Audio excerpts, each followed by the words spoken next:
오늘 우리에게 주신 하나님의 말씀은 사도행전 14장 21절에서 26절의 말씀입니다. 우리 이 말씀을 같이 함께 나누어 읽도록 하겠습니다. 제가 21절 말씀을 먼저 읽겠습니다. 그들은 그 도시에서 복음을 전한 뒤 많은 제자들을 얻게 됐습니다. 그러고 나서 루스드라와 이고니온과 안디옥으로 되돌아가 제자들의 마음을 강하게 하고 늘 믿음에 머물러 있도록 격려해 주었습니다. 또 우리가 하나님 나라에 들어가려면 우리가 마땅히 많은 고난을 겪어야 한다라고 말했습니다. 바울과 바나바는 제자들을 위해 각 교회마다 장로들을 세워 기도하고 금식하며 자신들이 믿는 주께 그들을 부탁했습니다. 그런데 그들은 비시디아를 통과해 밤빌리아로 들어갔다가 버가에서 말씀을 전하고 앗달리아로 내려갔습니다. 26절 같이 읽을까요? 그리고 그들은 앗달리아에서 배를 타고 안디옥으로 돌아갔습니다. 이 안디옥은 그들이 선교 활동을 위해 자신들을 하나님의 은혜에 헌신했던 곳인데 이제 그 일을 성취한 것입니다. 아멘.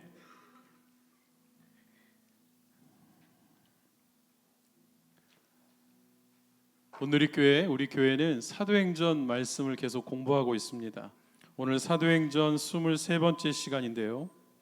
오늘 본문이 지난주에 우리가 함께 공부했던 사도 바울과 바나바의 역사적인 1차 전도 여행, 그리고 그 두 번째 파트입니다.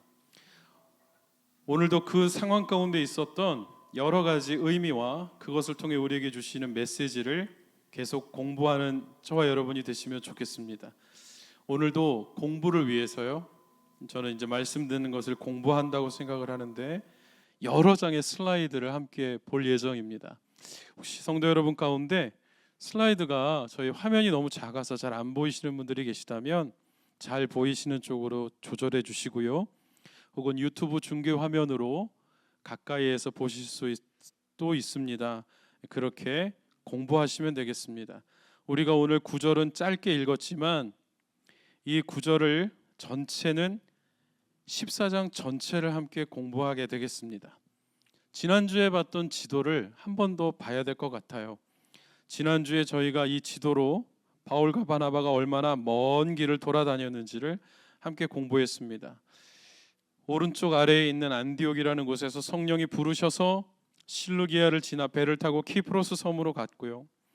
거기에서 박수 무당의 방해를 딛고 그 지역의 총독 서기오 바울에게 복음을 전했습니다. 또 바울과 바나바를 핍박했습니다.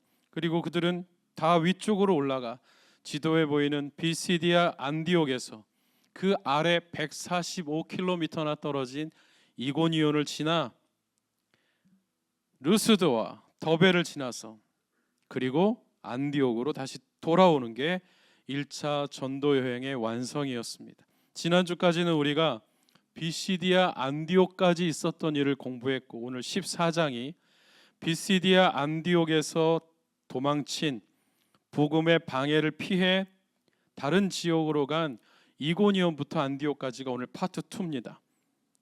다음 슬라이드를 같이 한번 볼게요. 다음 슬라이드에는 각 지역을 어떻게 이동했는지를 조금 설명해 놓았는데요. 이고니온에 갔는데 이고니온에서 복음을 전하는데 사람들이 두 편으로 갈라지게 되었습니다. 이 예수님께서 우리에게 이렇게 말씀하신 적이 있어요. 내가 너희들에게 화평을 주러 온 줄 생각하느냐? 나는 검을 주러 왔다. 저는 그 말씀이 너무 이해가 안 됐습니다. 아니, 예수님은 화평을 줘야지. 예수님 우리를 분열시키시는 분인가? 검을 주러 왔다? 지금은 그 말씀을 이해할 수 있어요. 예수님은 우리를 분열시키는 분이 아니라 예수님이 진짜이시기 때문에 가짜가 드러나고 둘로 나뉠 수밖에 없는 겁니다. 성도 여러분, 가족도 신앙 때문에 갈라질 수 있습니다. 핍박이 찾아올 수 있죠. 이 싸움 피해서도 안 되고 밀려서도 안 됩니다. 반드시 승리해야 됩니다. 왜냐하면 진짜를 만났기 때문에. 진리로 더욱 가까이 다가가야 됩니다. 이고니온은 예수님 말씀대로 복음이라는 진짜가 나타나자 분열되기 시작했어요. 이것을 믿겠다고 하는 사람과 믿으면 안 된다고 하는 사람들로 나뉘었던 것입니다. 더 안타까운 것은 비시디아 안디옥에서는 바나바와 바울이 이방인들에게 복음을 전하겠다 하니 기뻐했던 이방인들이 이고니온에서는 유대인들과 합세해서 그전에는 우리를 사람 취급도 안 했던 유대인들과 한 마음이 되어서 같이 돌을 들어 바울과 바나바를 치려고 합니다. 바울과 바나바는 피신해야 됐고 그들은 루스드라와 더베라는 지역으로 내려가게 됐는데, 루스드라에서는 태어날 때부터 한 번도 걷지 못했던 선천성 안진뱅이가 있었고, 바울이 이 사람을 뚫어져라 쳐다보니까 믿음이 있어요. 여러분, 1대1 하다 보면 느껴지는 거예요. 이 사람 믿음이 있구나, 준비된 사람이구나, 하나님이 지금까지 지켜주셨구나. 그리고 그에게 일어나 걸을 수 있도록 기적을 베풉니다. 이 놀라운 기적 앞에 루스드라 지방 전체가 들썩이기 시작했는데, 사람들은 소와 꽃을 가지고 와서 제우스와 헤르메스가 임했다고 난리가 났습니다. 이 지역에 내려져 오고 있는 전설 중에 이런 게 있대요. 제우스 신과 헤르메스 신이 항상 같이 다녔어요. 헤르메스가 말하는 신이었습니다. 제우스는 근엄하게 가만히 있죠. 바나바가 말을 하고 바나바가 가만히 있고 바울이 말을 하니까 스스와 험에더라, 이게 무슨 말인가 했더니 제우스와 헤르메스가 짝으로 나타났구나. 그런데 옛날에 이 마을에 제우스와 헤르메스가 나타났었는데 루스드라 사람들이 제대로 대접을 못해서 제우스와 헤르메스가 저주를 하고 떠났다는 전설이 있는 동네였어요. 그런데 자기들의 눈앞에서 병자가 나으니 제우스 신이 마음을 푸셨구나, 신이 성육신 하셨구나, 너무 기뻐서 신이 인간으로 성육신한, 엔카네이션한, 우리가 예수님을 하나님이 신으로 나타나셨다 했던 바로 그것과 똑같은 바울과 바나바를 제우스와 허르메스로 신으로 추앙하려고 하는 일들이 일어났습니다. 저 같으면 기회다 했을 텐데, 바울과 바나바는 교주될 수 없다, 나는 그렇게 하려고 기적을 일으킨 것도 아니고 내가 이 지역에서 하나님 행세하면서 떵떵거리고 살 수 있지만 그렇게 하지 않겠다고 단호하게 노를 합니다. 내가 신이 되는 거, 내가 하나님 되는 거 나는 거절하겠다. 그들이 왜 그걸 거절할 수 있었는지, 우리나라만 해도 병 고치는 능력이 있던 장로가 갑자기 신앙촌을 만들고 내가 하나님이라고 해서 이단이 된 일들이 너무 많은데 이분들은 어떻게 그렇게 할 수 있었을까? 그 이유가 오늘 본문의 마지막에 등장합니다. 이렇게 하고 있을 때 또 너무 시끌시끌해서 왜 무슨 일인가 했더니 아까 그 지도에서 봤던 비시디아 안디옥에서 있었던 귀부인들과 유대인들이 돌을 들고 여기까지 내려온 거예요. 그리고 이제 진짜로 돌을 던졌습니다. 그리고 바울은 거의 죽은 상황처럼 실신하게 되었고, 바울은 다시 살아났고 밤빌리아를 거쳐 안디옥으로 돌아오게 되었습니다. 이렇게 1차 전도 여행이 마무리가 되었는데, 이 과정 속에서 오늘 하나님이 우리 공동체에 어떤 말씀을 하길 원하시는지 하나씩 살펴보고자 합니다. 먼저 2절 말씀을 같이 볼까요? 14장 2절 말씀이에요. 여러분 성경을 보시고 자막을 보셔도 되겠습니다. 같이 한번 읽어봅니다. 그러나 믿기를 마다하는 유대 사람들은 이방 사람들의 마음을 선동해 형제들에 대해 악감정을 품게 했습니다. 우리말 성경에는 사람들을 선동해 나쁜 감정이라고 되어 있고, 개역 성경과 다른 성경을 조금 더 보완해 제가 추가로 색깔을 입혀서 이렇게 적어봤습니다. 이방 사람들의 마음을 선동해서 형제들에 대해 나쁜 악감정을 품게 한 것이 나뉘어지는 이유가 됐어요. 여기에서 선동이라는 단어가 나오는데 이 단어를 조금 더 살펴볼까요? 다음 슬라이드에 보면 선동하다가 원래는 깨우다입니다. 이 단어가 원래는 사람을 깨우다, 너무 좋은 의미죠. 그런데 이게 잘못 사용되면 사람을 흥분시켜서 선동하게 만듭니다. 사도행전에만 이 단어가 단 2차례 쓰였습니다. 그 중에 하나가 앞선 13장 50절에 비시디아 안디옥의 경건하고 귀부인이었던 부인들이 선동당했대요. 성도 여러분, 선동당하는 것은 경건에도 상관이 없고 귀부인이어도 상관이 없습니다. 선동당하지 않는 것이 중요합니다. 나를 지금 일깨우고 있는 것인지 아니면 미혹하는 것인지를 분별할 수 있어야 합니다. 그렇지 않으면 경건의 모양은 다 갖고 있어도 선동되는 것밖에 되지 않습니다. 성경책을 들고 돌을 던질 수 있기 때문입니다. 성경책을 들고 피켓도 같이 들 수 있게 되기 때문이죠. 선동과 악감정, 이것은 경건한 귀부인들도 돌을 들게 했어요. 복음을 전하는 사람들을 핍박하는 데 사용됐던 게 선동이었습니다. 선동 당하지 않으려면 어떻게 해야 될까요? 정확히 알고 있어야 되고 복음 위에 똑바로 서 있어야 됩니다. 그래야 선동 당하지 않습니다. 그래야 이것이 나를 깨우치게 하는 것인지 선동 당하는 것인지 구분하게 됩니다. 교회는 어떤 곳일까요? 교회는 선동하는 곳이 아니라 깨우치는 곳이어야 합니다. 교회를 내가 올바른 곳을 다니고 있는가, 내가 설교에 선동당하지 않고 이야기에 선동당하지 않고 복음으로 깨어나고 있는지를 늘 확인하십시오. 가스라이팅이라는 말로도 바꿔 쓸 수 있을 겁니다. 하나님이 너에게 아이를 잉태하게 하라고 하셨어. 선동당하는 중인 것이죠. 참담한 짓을 저지르는 중이죠. 그건 사람들을 일깨우는 게 아니라 선동당하게 하고 멸망의 길로 인도하는 것이기 때문입니다. 두 번째, 악감정이 있습니다. 이 악감정은 사도행전에 5번 사용됐어요.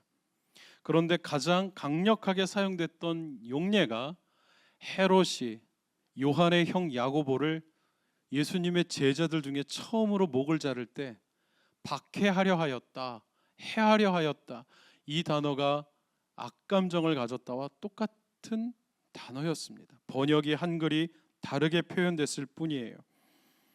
헤롯이 예수님의 제자들을 향해 좋지 않은 감정을 갖기 시작했고 그것은 유대인들로부터 시작된 선동의 역할이 있었습니다. 그리고 그 당시에 예수님이 받았던 오해는 유대를 뒤집어 엎으려고 한다, 유대인의 왕으로 왔다, 이 이야기가 예수님이 사람들을 선동한다는 데 사용된 이야기들이었어요. 헤롯은 야고보를 목을 자를 때 악감정을 갖기 시작했고 이 단어는 사도행전에 계속 등장하게 됩니다. 제자들의 복음의 활동을 방해하는 좋지 않은 감정을 갖기 시작할 때 선동과 악감정이 사용되는 것입니다. 복음을 방해하는 게 또 있었습니다. 그게 바로 5절입니다. 5절 말씀 같이 볼까요? 이방 사람들과 유대 사람들은 그도대 지도자들과 함께 바울과 바나바를 핍박하고 쳐 죽이려고 했대요. 성경이 번역할 때 죽이고자 하더라 하면 그런가 보다 하는데 앞에 첫자가 들어가면 그냥 읽을 수 없죠. 쳐 죽이려고, 쳐 죽일, 이렇게 되는 거예요. 그러니까 정말 악감정과 선동당한 상태로 이들을 핍박하게 되는데 이것 때문에 바울과 바나바는 더 이상 복음을 전하지 못하고 루스드라로 29km를 피난하게 됩니다. 저는 여기에서 핍박이 어떤 의미를 갖고 있는 단어인지를 좀 더 묵상해 보기를 원했어요. 핍박은 개역 성경에서는 모욕을 주다라고 되어 있는데 무례하게 대하는 겁니다. 그리고 비난하고 부끄럽게 만드는 건데요. 거기에 더해서 폭력을 행사하는 것까지. 와, 생각만 해도 너무 싫어. 생각만 해도 경험해 보고 싶지 않은. 그런데 성도 여러분, 누가복음 18장에 보니까 예수님께서 이걸 고스란히 당하시고 십자가를 지셨습니다. 누가복음 18장 32절에 인자가 모욕을 뛰어넘어 희롱과 능욕을 당했다고 합니다. 희롱에는 어떤 게 있었을까요? 예수님이 대제사장의 뜰에서 재판받을 때 대제사장의 장인이 뒤에서 모든 걸 조종할 때였어요. 네가 하나님의 아들 예수 그리스도냐? 다른 거엔 아무 말도 안 하시던 그분이 네가 진리를 말했다. 진리잖아요. 하나님의 아들 맞잖아요. 그랬더니 자기 옷을 찢고 참남하다. 그리고 그 얼굴에 수건을 씌우고 대제사장의 하인들이 때리기 시작합니다. 때리면서 한 말이 기록돼 있어요. 네가 오늘날 선지자 노릇해라. 그 말이 무슨 말인가 했더니 그 당시에 메시아 선지자는 때려도 안 아픈 사람, 맞아도 멍이 안 드는 사람, 죽여도 안 죽는 사람이라는 전설이 있는 인물이었어요. 그러니 대제사장의 하인들이 얼굴을 가리우고 때리면서 네가 오늘 선지자 노릇해라 하는 말은 우리식으로 말하면 누가 때렸게 하는 겁니다. 지금 너 뺨 때린 게 누군지 맞춰보라는 겁니다.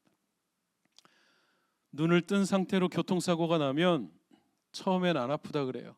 방어하는 게 나도 모르게 생겼기 때문에 하루 지난 다음부터 온몸이 쑤시죠. 근데 졸다가 사고가 나면 죽습니다. 방어할 수 없는 상태였기 때문에. 눈을 가리우면 날아오는 주먹을 피할 수가 없어서 온 몸이 그 충격을 그대로 흡수하죠. 학자들은 예수님이 그때 이미 광대뼈가 함몰됐었을 것이다. 이빨이 부러져 나가고 코뼈가 주저앉았을 것이라고 추측합니다. 예수님의 몰골은 눈을 가린 채로 얻어 터지셨기 때문에 인자가 희롱과 능욕을 그대로 받으셨다 할 때 지금 제자들이 받는 핍박이 예수님의 그것이었어요. 이미 예수님께서 이걸 받으신 걸 제자들이 그 길을 따라가고 있는 중이었고 우리는 이 제자들이 앞선 장에서 우리가 예수 이름으로 능욕을 받다니 하면서 기뻐하는 기이한 장면을 봤었습니다. 우리가 고난을 맞으면 여러분 고난이 찾아와서 교회에 감사헌금하는 사람 있나요? 금식하죠. 고난이 찾아와서 감사합니다라고 감사헌금하는 사람은 아무도 없어요. 그런데 제자들은 우리가 예수님의 이름으로 고난을 받다니 하고 기뻐하기 시작했어요. 그 이유가 오늘 여기에서 드러나게 됩니다. 이 사람들이 이것을 피해 루스드라로 갔는데요. 거기서 바울은 선천적으로 일어나지 못하는 병자를 고쳤고 기적을 일으켰다고 했습니다. 제우스와 헤르메스가 되기에 합당한 상황을 맞이했는데 저 같으면 이거 인생 반전이구나. 여기가 내가 있어야 될 곳이구나. 왕좌의 자리를 차렸을 것 같은데 이들은 절대 그럴 수 없다. 나한테 절도 하지 말아라. 그러고 있는데 누군가 찾아왔다 그랬죠. 아까 지도에서 보면 비시디의 안디옥에서 이고니온까지 너무 짧은데요, 여러분. 실제로는 145km. LA 좀 더 올라가야 되는 거리입니다. 거기서부터 돌을 들고 내려온 거예요. 이것들 때려 죽이겠다고. 저는 이렇게 생각해 봤어요. 바울과 바나바가 이 먼 거리를 마다하지 않고 복음을 전하러 다니는데 이걸 방해하는 사람들도 참 먼 거리를 마다하지 않고 지독하게도 찾아오는구나. 지독하게도 찾아오는구나. 차도 없이. 그리고 이들이 이렇게 생각했던 것 같아요. 야, 우리가 이고니온에서는 돌을 던지려고 했는데 이것들이 도망갔지? 여기서는 진짜 던져야 되겠다. 그리고 돌을 맞아 쓰러져 거의 죽을 지경이 됐습니다. 그리고 성경은 19절 말씀에 이렇게 말합니다. 또 이들이 선동해서 자기 편으로 끌어들여 바울에게 돌을 던졌고 바울은 거의 죽은 상태가 되었다. 툭툭 쳐봤겠죠? 툭툭 쳐봤겠죠? 야, 끌어내. 성 밖으로 끌어냈습니다. 이대로 실패하는 것일까? 성령이 바울과 바나바를 따로 부르셨을 때 놀라운 일이 벌어질 것 같았는데 이대로 끝나는 걸까? 그런데 바로 다음 구절에 보니까 뒤로 자빠질 만한 놀라운 구절이 등장하네요. 제자들이 바울 주위에 몰려들자 그가 일어났대요. 일어나다가 십자가에 달려 죽은 무덤에 누워있던 예수 그리스도를 하나님이 살리셨도다의 그 단어가 사용됐어요. 성도 여러분, 사도행전은 죽음과 부활의 책이죠. 복음을 방해하는 사람들은 선동하고 이간질하고 돌을 들게 하고 경건한 귀부인들을 막 나가는 사람으로 만들어서 모욕과 핍박과 능력을 주고 실제로 죽음에 처하게 하는데 하나님은 가만 계시지 않는 거예요. 일으킵니다. 다시 일어납니다. 성도 여러분, 다시 살리실 겁니다. 다시 일어나게 될 거예요. 복음이 있다면 말이죠. 우리는 지난주에도 공부했어요. 사명이 있는 자는 죽지 않습니다. 사명이 있는 사람들은 무너지지 않습니다. 쓰러지지 않습니다. 내 사명이 뭐지? 그때부터 시작하자고 권면해 드렸죠. 찾으십시오. 복음 안에 사명이 있고 말씀 안에 저와 여러분을 부른 하나님의 위대하신 목적이 있습니다. 큰일 하지 않아도 돼요. 세간을 떠들썩하게 하지 않아도 돼요. 인터넷에 모든 조회수를 장악하고 있는 유명한 목사님들처럼 하지 않아도 돼요. 성경에는 아브라함만 있지 않아요. 성경에는 모세만 있지 않아요. 모세를 모세 되게 하고 아브라함을 아브라함 되게 하고 엘리야를 엘리야 되게 했던 이름도 기억나지 않는 수많은 빛나는 조연들이 있어요. 하나님 그들을 모두 다 부르셨다고요. 그들을 모두 다 사용하기를 원하신다고요. 여기에도 등장합니다. 사도행전에도 등장합니다. 바울이 다시 일어날 수 있었던 힘은 제자들 때문이었어요. 제자들이 그에게 오자 제자들 보고 힘을 내고 일어났던 겁니다. 저는 성도 여러분 오늘 이 제자들 중에 한 명을 여러분에게 스포일러 하고 싶어요. 못 견디겠어요. 그가 누구냐면 16장에 가면 만날 디모데입니다. 디모데를 성경은 이렇게 소개해요. 그는 루스드라와 이고니온에서 형제들에게 칭찬받는 사람이었대요. 루스드라와 이고니온은 반경 29km나 해당합니다. 그러니 여기서 칭찬하다가 그 사람의 증인 역할을 해준다고 하는 것입니다.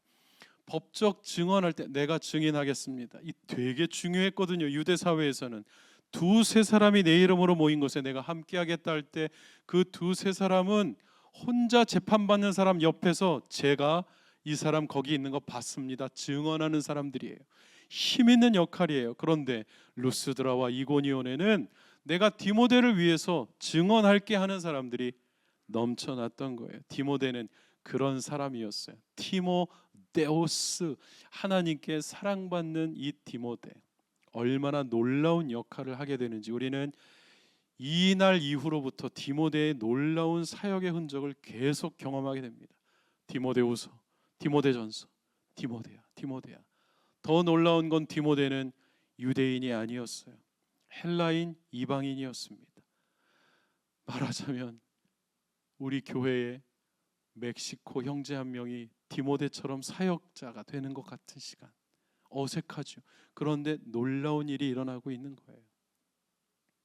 후앙이라는 이름을 가졌는데 알고 보니 요한이었네요. 사람들은 바울과 디모데의 관계를 멘토와 멘토리라고 말합니다. 멘토는 그 사람과 인격적인 관계를 이루고 그의 잠재력을 최대한 끌어내어 그가 꿈과 비전을 이룰 수 있도록 돕는 사람을 멘토라고 하죠. 바울은 단순한 스승이 아니라 디모데의 멘토였고요. 그를 통해서 디모데의 놀라운 활약이 이 이후에 펼쳐지게 됩니다. 사람들은 다른 사람들을 선동했는데 바울은 지금 제자들을 일깨웠고, 그렇게 일깨워진 제자들은 죽음에 처했던 스승님을 다시 일어서게 했습니다. 어쩌면 실패한 사역지, 아무것도 하지 못했던 그 사역지에서 바울은 디모데라는 놀라운 열매를 얻었던 거예요. 바울과 바나바는 이렇게 1차 사역을 마무리하면서 한 가지 사실을 깨달았습니다. 그게 오늘 우리가 읽었던 본문의 가장 중요한 구절 22절입니다. 여러분 이거 우리 읽으면서 외우시게 되면 좋겠습니다. 외우는 마음으로 읽겠습니다. 제자들의 마음을 강하게 하고 늘 믿음에 머물러 있도록 격려해 주었습니다. 또 우리가 하나님 나라에 들어가려면 우리가 마땅히 많은 고난을 겪어야 한다라고 말했어요. 여기에 고난이 나옵니다. 고난은 무슨 뜻일까요? 개역 성경에는 이 고난을 환난이라고 했어요. 환난과 핍박 중에도 성도는 신앙 지켰네. 노래는 많이 했는데 잘 몰랐어요. 그런데 알고 보니 우리가 다 겪고 있는 것들이었습니다.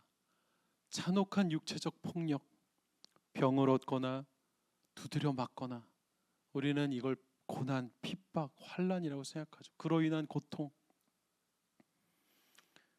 투병할 때 생기는 마음의 어려움과 내적인 갈등, 고뇌, 괴로움. 여기 계신 저와 여러분 모두가 난 이런 게 한 번도 없었어요 라는 한 사람은 없었을 겁니다. 잠시라도 고뇌에 빠지지 않은 적이 없었고 어떤 형태든 아픔이라는 걸 경험해 보지 않은 사람들은 없었을 거예요. 저는 허리 수술을 하기 전에는 계단을 올라오는 게 얼마나 쉬운 일인지를 몰랐습니다. 수술하기 전에 이 단을 뭘 짚지 않고는 올라올 수가 없었습니다. 지금 여기 안 계시지만 어느 성도님이 목사님 그거 하나 못 올라가시는 걸 보면서 아이고 볼 때마다 그게 인사였던 적이 있어요. 요거 하나를 못 올라가시네요 한 적이 있어요. 그런데 그걸 통해서 마음껏 앉았다 일어나는 거, 무릎 꿇지 않고 바지를 입을 수 있다는 거, 앉아서 양말을 신지 않아도 된다는 게 얼마나 큰 축복인지를 몰랐던 거죠. 그런데 환난과 고난은 우리 모두에게 어떤 형태로든 찾아옵니다. 이게 없는 사람은 아무도 없습니다. 그런데 문제는 성경이 우리에게 그냥 고난이 아니라 많은 고난을 겪어야 하나님 나라에 들어갈 수 있대요. 여기에 많은이 플레로예요. 플레로. 이게 영어 성경에 fulfill 가득 채우다, 충만이었습니다. 사도행전을 관통하는, 사도행전을 이끌어가는 단어가 충만이었는데 성령 충만만 있는 책이 사도행전인 줄 알았는데 사도행전은 고난 충만을 계속 얘기하고 있습니다. 원치 않지만 고난 충만, 성령 충만 같이 가고 있어요. 왜 그렇게 성령 충만하라고 하셨나 했더니 곧 고난 충만할 것이기 때문에, 그걸 네가 이기려면 성령 충만해야 되기 때문에. 이런 질문을 해볼까요? 하나님 나라에 들어가려면 어떻게 해야 됩니까? 이걸 다른 말로 하면 천국 가려면 어떻게 해야 됩니까? 예수 믿으면 되나요? 예수 믿으면 되지. 근데 여러분 그 대답에 노라고 말할 수 있습니까? 그러면 이단 됩니까? 그러면 온전한 대답은 뭡니까? 맞지. 예수 믿어야 되지. 예수 믿고 천국 갑시다 라고 하잖아요. 그런데 성경은 오늘 우리에게 예수 믿고 고난 받아야 천국 간다고 말합니다. 그러니 진짜 제대로 된 전도 문구는 예수 믿고 천국 갑시다가 아니라 예수 믿고 고난을 통과해야 천국 가게 됩니다 였던 거예요. 근데 그걸 얘기하지 않아요. 그러면 안 올까봐, 안 믿을까봐, 왔다가도 도망갈까봐. 자녀들이 혹시 우리에게, 엄마 아빠에게 이렇게 물어본다고 상상해 볼까요? 엄마 혹은 아빠, 천국 가려면 어떻게 해야 돼요? 예수님 믿으면 돼요? 예수님 믿으면 천국 가요? 여러분 뭐라고 대답해 오셨습니까? 지금까지. 그럼 맞지. 천국에 가려면 예수님 믿어야지. 그런데 우리 인생에는 많은 어려움이 찾아올 거야. 고난이 있을 거야. 그때 예수님을 더 믿어야 된다. 그때 예수님을 더 강하게 붙잡아야 된다. 오직 예수님만 믿어야 된다. 지금은 엄마 아빠가 너와 함께 있잖아. 네가 홀로 설 날이 올 거다. 그리고 너의 인생에는 원하지 않았던 고난이 올 거야. 그때 예수님 믿어야 돼. 그때 예수님 제대로 믿어야 되고 그때 예수님만 믿어야 된다. 그래야 천국 갈 수 있고 그래야 엄마 아빠 다시 만날 수 있다고. 지금은 애들이 못 알아듣잖아요. 엄마 왜 그런 말을 하잖아요. 근데 그게 뭔지 스스로 깨달을 날이 곧 오잖아요.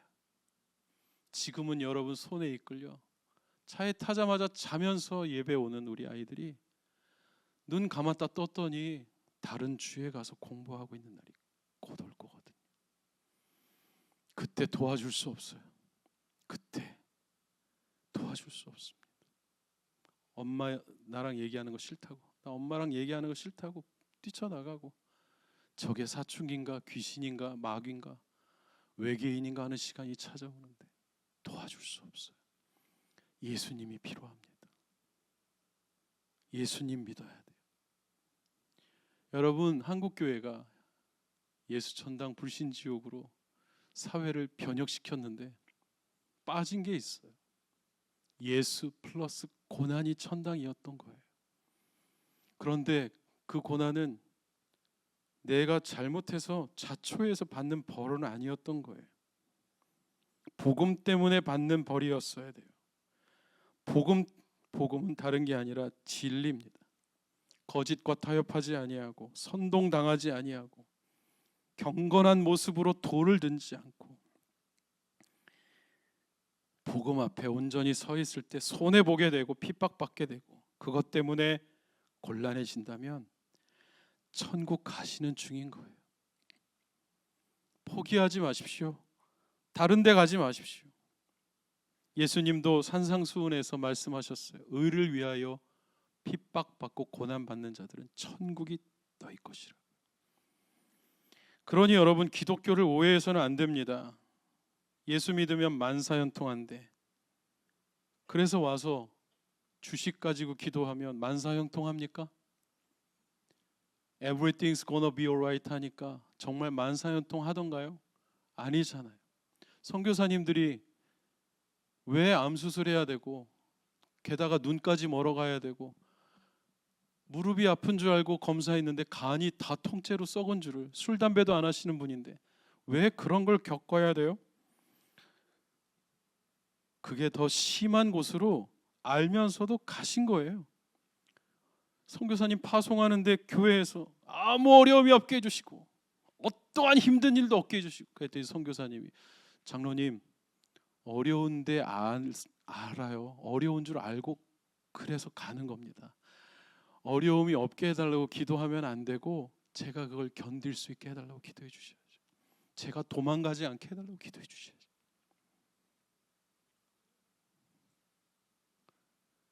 그게 있는 줄 알고 가신 거예요. 왜냐하면 예수님이 그 길을 먼저 가셨기 때문에.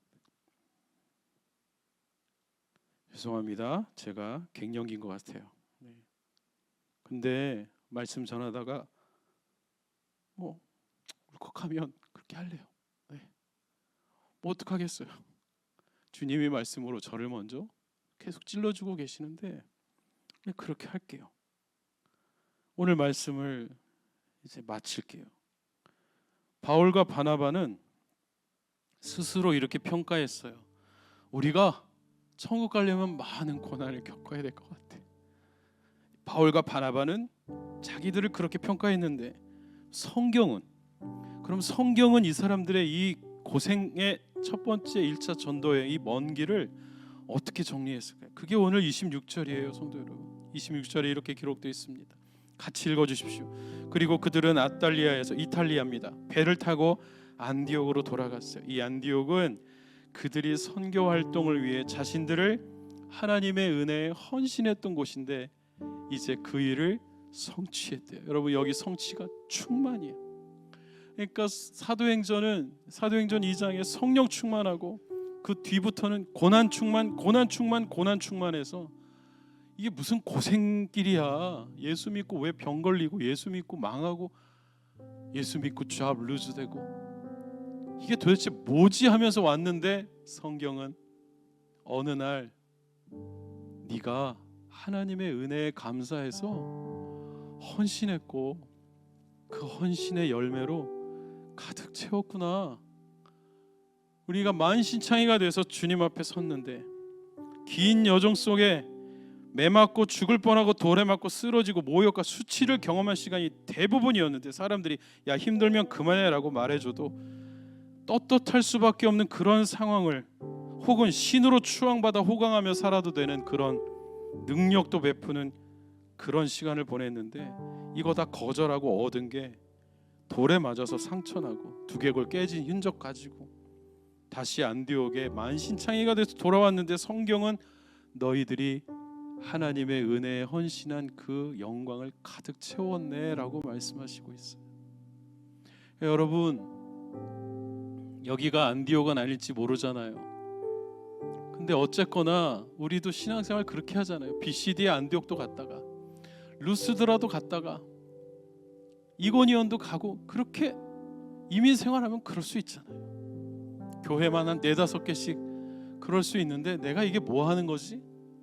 근데 여러분, 주님이 저와 여러분을 향해 나는 도망 다닌 것처럼 다녔고 열매도 없는 것 같이 다녔고 혹은 씨 없는 것 같고 혹은 뭐 이런저런, 그런데 주님은 오늘 우리에게 네가 하나님의 은혜에 헌신했어, 그리고 그걸 완성했구나, 이렇게 말씀해 주시면 얼마나 감사하겠습니까? 제자들은 고난 충만한 상태로 돌아왔는데 하나님은 우리에게 너의 헌신이 충만했구나, 은혜가 충만했구나. 그래서 여러분, 우리가 사역하잖아요. 우리가 선교하잖아요. 왜 그렇게 하는 걸까요? 왜 봉사하겠다고 신청하고 이러는 걸까요? 왜 사역이 아름다운 걸까요? 왜 선교가 그렇게 위대하고 아름다운 걸까요? 그거는 여러분이 계산하고 뭘 바라고 한 게 아니라 은혜에 감사해서 헌신했던 거였기 때문이죠. 그래서 아름다웠던 거죠. 이것저것 계산하지 않고 하나님 은혜가 너무 감사해서, 그래서 이거 작은아마 이거 섬길게요 하셨던 거였잖아요. 그게 하나님의 은혜에 헌신한 거예요. 이게 우리가 하나님 나라 입구에서 들을 이야기 아닐까요? 바로 이 구절이 만신창이에 대해서 천국 문 앞에 섰는데 천사가 물어봅니다. 하나님이 주신 열쇠를 가져왔습니까? 그 열쇠가 있어야만 이 문을 열 수 있습니다 하는데, 그 열쇠가 바로 고난의 흔적이었던 거예요. 그 열쇠, 예수 그리스도의 삶에 동참한 흔적이었고 그 흔적이 그대로 남아 있었습니다. 예수님의 옆구리처럼 예수님이 저를 보고 나도 아직 있어, 나도 아직 여기 있어, 이거 다 한 번씩 눌러보고 간다, 도마 덕분에 한 번씩 찔러보고 가는 코스야, 자 너도 해봐, 나도 너 한번 만져볼게, 너 두개골이 깨졌네, 너 허리가 부러졌구나. 주님이 그 열쇠를 우리에게 주신 거예요. 근데 내가 너에게 준 은혜가 너무 감사하다고 계산하지 않고 헌신했구나. 저는 지나가는 모든 삶이 고생만 했네, 고생만 했어 한 줄 알았는데 아니었던 거예요. 은혜와 주님의 사랑을 감사하는 것으로 가득 채운 복음의 삶이었던 거예요. 복음은 우리가 자처해서 잘못해서 받는 고난, 즉 부끄러운 고난이 아닌 복음과 진리 때문에 받는 고난으로 충만케 하셔서 하나님의 나라로 우리를 인도하고 계셨습니다. 고난이 없는 삶을 사는 사람은 아무도 없습니다. 그 고난이 우리를 천국으로 인도해 주실 겁니다. 하나님 나라에 들어가는 열쇠가 되게 해주실 고난의 길을 동행하는 성도 여러분, 여러분이 잘못해서 그런 병을 얻고 있는 게 아닙니다. 예수님 사시던 시대는 그렇게 했어요. 그래서 쫓아냈어요. 하나님이 널 저주했다고. 네가 잘못해서 애들이 그런 거고, 네가 잘못해서 부부관계가 그런 거고, 네가 잘못해서 아픈 거라고 말하는 게 이 시대였어요. 예수님 오셔서 그게 아니라고 했어. 네 잘못이 아니라 복음의 삶은 고난의 삶이라고 얘기하셨던 거예요. 성도 여러분, 우리 약속하면 좋겠습니다. 우리 여기서 같이 늙어 죽을 때까지 같이 있지 않아요. 하나님이 부르실 거예요. 이고니온으로, 루스드라로 가게 될 거예요. 저도 어딘가로 가게 될 거예요. 언젠가는 부르시는 그날에. 그러나 우리 돌아 다시 만날 겁니다. 하나님의 은혜에 헌신했던 바로 그 장소에서, 천국 문 앞에서 고난이라는 열쇠를 들고 지난주에 얘기했던 중국교회 성도들처럼 김 집사 아직 살아있었어. 박 집사 그동안 잘 견뎠어. 고난의 흔적을 가지고 함께 주님의 문 앞에 서는 저와 여러분이 되시기를 원합니다. 우리 같이 기도하겠습니다. 하나님, 지금 이고니온 같은 곳에 우리가 함께 모여 있습니다. 루스드라 같은 곳에 함께 모여 있는지 모르겠습니다. 어디론가 가는지 모르겠습니다.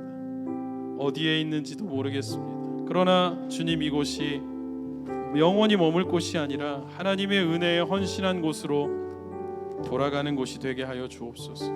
그리고 그곳에서 우리에게 주신 천국 열쇠인 고난의 흔적을 서로 기뻐하며 하나님께 영광 돌리는 교회가 되게 해 주십시오. 우리 같이 기도하겠습니다.